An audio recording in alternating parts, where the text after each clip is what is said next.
Look how small that hatch is. Obviously, I'm not the smallest of guys, but to get through there and to get into there is a bit of a squeeze. Look how small the hole is, honestly. There's my shoulders. I can't even get my shoulder, I can barely get my head through. Right, genuinely, this is about as much. I don't know if you can make it out. I can barely get my arms in and out, but I am wedged in that far into this little hole. That's as far as I can go. Right, today's little job is very interesting because it's something that a lot of plumbers come across and it's always quite difficult or tricky to actually get to solve. So let me run you through exactly what's going on with this bathroom, because I have a bit of a strange smell coming through the bath and the shower, and I'm hopefully going to show you how to sort it.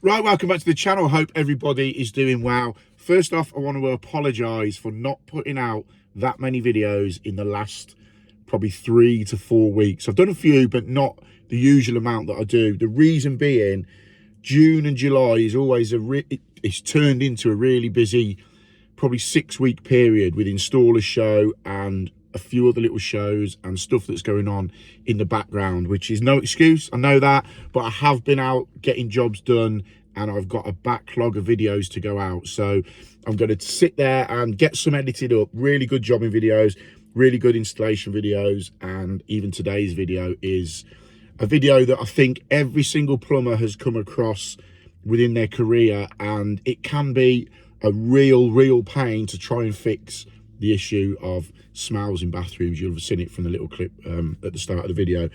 Customers come to me saying they've got a random smell, like a sewagey smell, that comes now and again, and it's usually, for this job anyway, it was usually after they've flushed their toilet.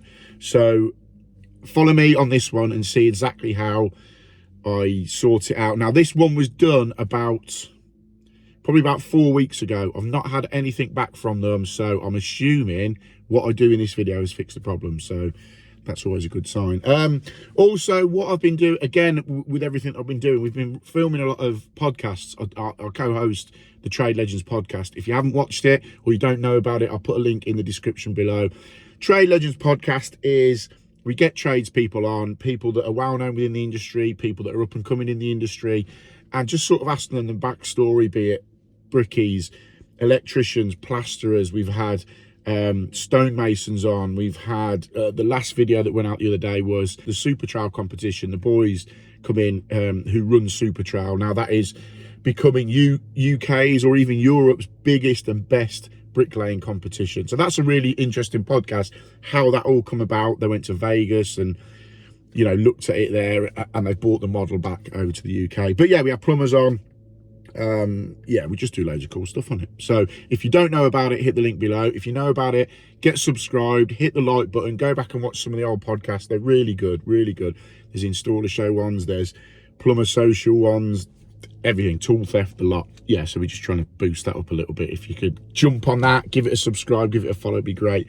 Right, that's enough waffle. Get on with this video. Hope you enjoy it. It is a really interesting one, actually, and you'll see it just goes to show that sometimes as plumbers, especially me being the bigger guy, we have to get in some very awkward positions and places at times. But like I always say, it's real world plumbing. Right, hope you enjoy. Hit the like button, hit the subscribe button, and I'll catch you on the next one that's definitely coming, because I'm back on it. So what we've got here is this bath. Now the trouble with this bath is there's no panel on it. We can't get to the bath to fit a different waste, because what is happening is the smells from the main sewage pipe are coming up through the trap. Now the reason for that being is possibly water trap is being sucked out of it. The same with the shower. The smells are coming through there as well. It's not too bad on the basin, but it's coming out the bath and the shower. So I'll show you exactly why this is happening.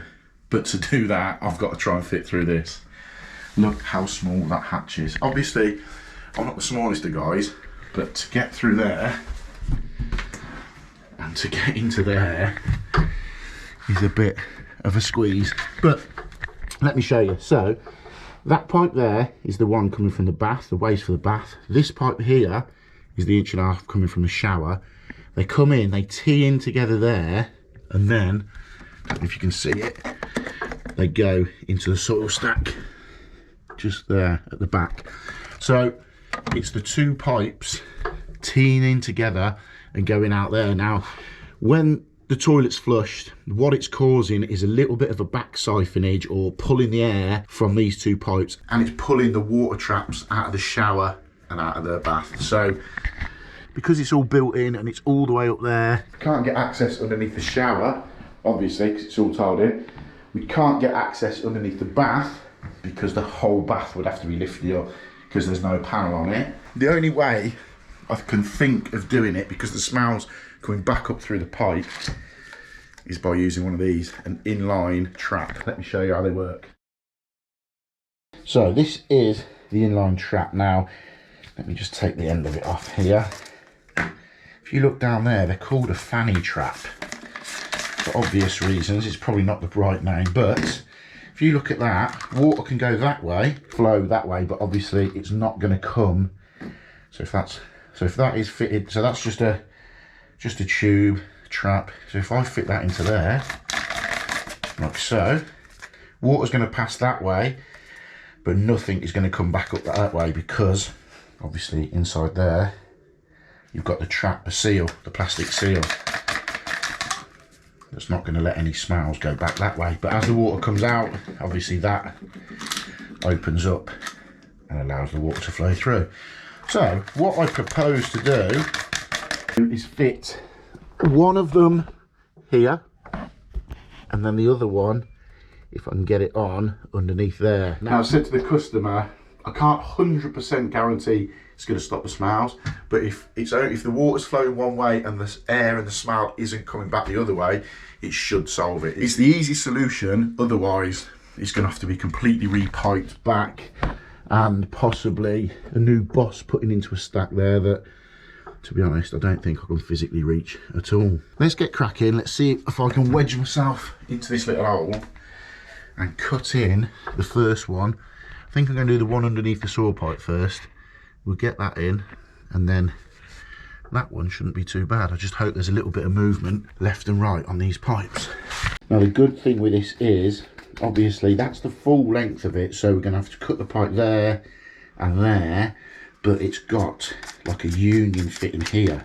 So the only sort of gap that we need, or movement we need, is that, to be able to get that connected on and tightened up. So hopefully it won't be too bad. So now what I am going to do is just mark that way, just so I don't by accident fit it the wrong way around. There is a little flow marker on it, but yeah, that will stand out a bit more. Right, let's wedge myself in this little gap, and hopefully we can get this one in.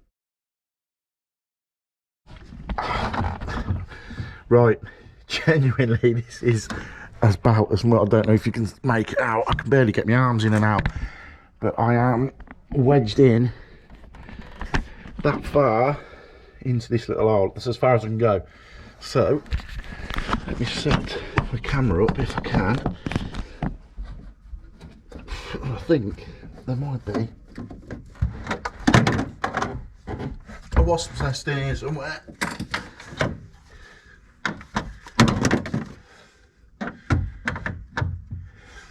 Or at least a fly.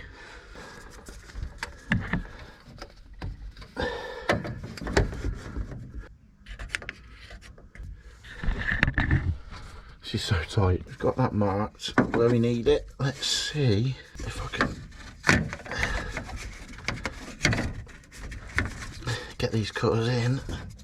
Now, what I find with these cutters is they're not brilliant. They're Nipex cutters, and usually Nipex stuff is really good, but I find that because they don't clip over the pipe, and you have to hold, as you can see there where my thumb is at the back, you have to hold that on as you're twisting it round. I just find them a real pain to use. So I will be going back to just the normal ones that clip over the 1.5 inch and the 1.25 inch pipe. Just a lot easier. So we've got the pipe cut here. So what I'm going to do is get this side fitting on here first. Hopefully the other one's going to be a little bit easier, because this is an absolute nightmare. Plus I don't want to disturb anything underneath the bath if I can help it.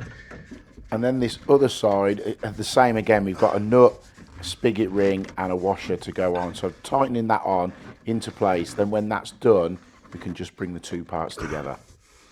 And then just connect that to there. It says just, hopefully that's all tight.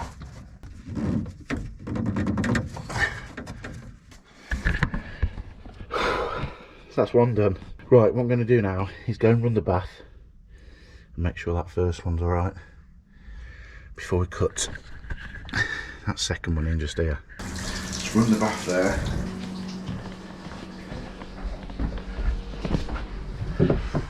Check that's all good. There you go, you can hear it running away.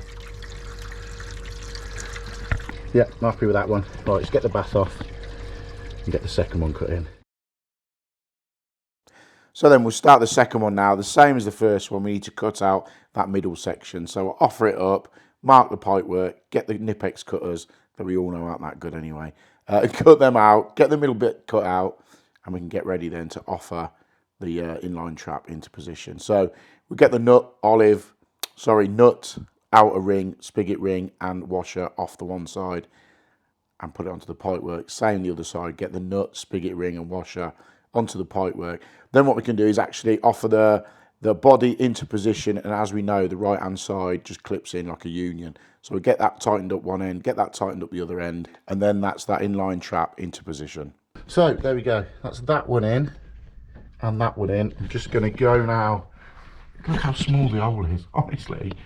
Here's my shoulders. I can't even get my shoulder, I can barely get my head through. So I've had to somehow get through there. But we've done it, we've got them both on. I'm just going to go and test the shower now and then make sure they're both alright, and hopefully that will solve the smell coming back from the saw pipe up into the bathroom. Let me just go and test the shower. There we go, we just let that run for a couple of minutes now and keep an eye on that second one that we've just done, because that second one is the one from the shower.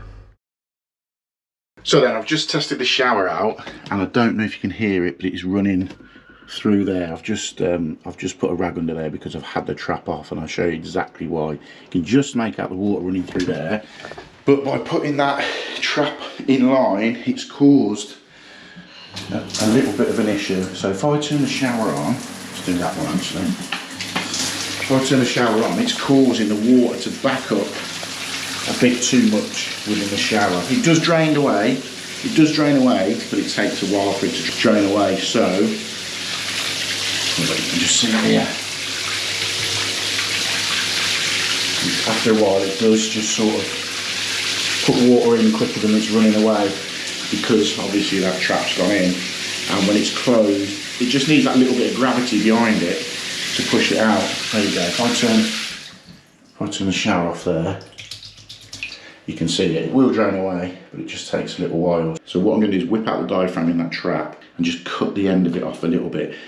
Not all the way, but just so it's still got a seal on it, but it just doesn't need that amount of force to push it through. Shouldn't really need that much. The bath, it's not a problem. But the shower, see, it's near enough ran away now, but it's just not running away quick enough. So I'll take it out and show you. But what we have got to do is just suck out a little bit of water that is inside that trap.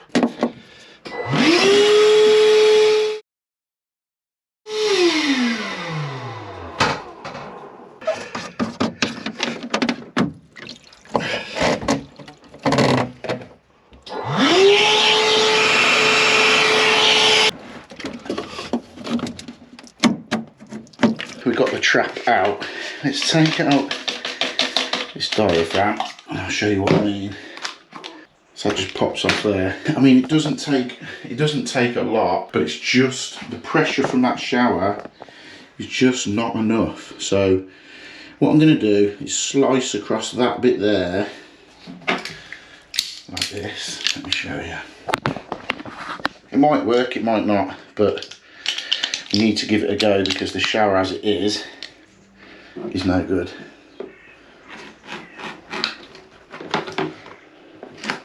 There we go, you can still see it's got a tiny little bit of a trap there to stop any smells coming back through, but it just gets rid of that full bit all the way down. So it should hopefully run away a little bit better, but still have that closed, so not letting any smell back up. I don't know if it's 100% going to solve their issue, but it's the easiest and quickest and cheapest way to try it.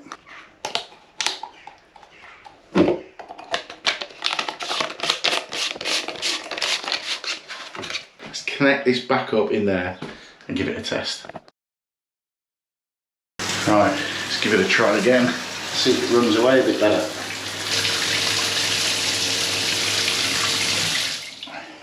So then it all seems well and good.